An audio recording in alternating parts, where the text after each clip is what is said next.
sual bi kasi ka that nak chim ding zai ka ngai lo nam hoya mit lam tling lo ka si boi ba ngang long kan bao chan le rul o kluk in ka le rul la ka don ha kluk in ka don ter la boi ba mitling lo ka si ka sun ding fa phal ka put piak lo na chat na vai lam chu ka khin ko boi ba nang long kan bao chan zai phal lo mi sual bi ka si liwa ka si ning le ru lo in hun thur len hom dam laga aga char tu hi kong ka rua mo ka boi ba nan ha kar ana ka ten shim ko ka nu agil tu boi ba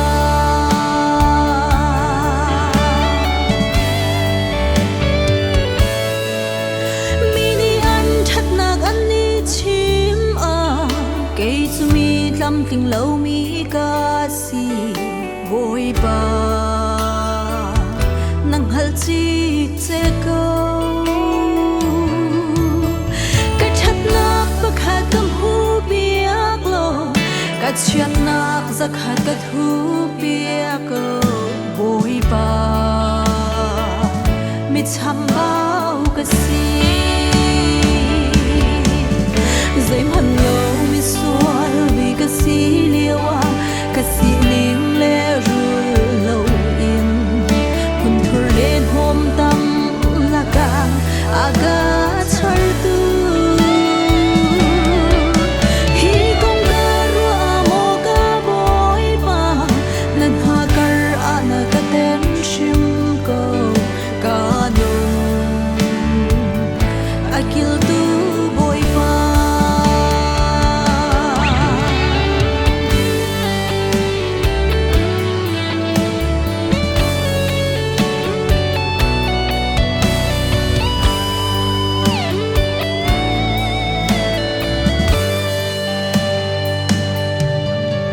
kanun ka zawa mo ka boi ba ke chu rung rul chang chel men ka si puan chia tlet man ka tluk lo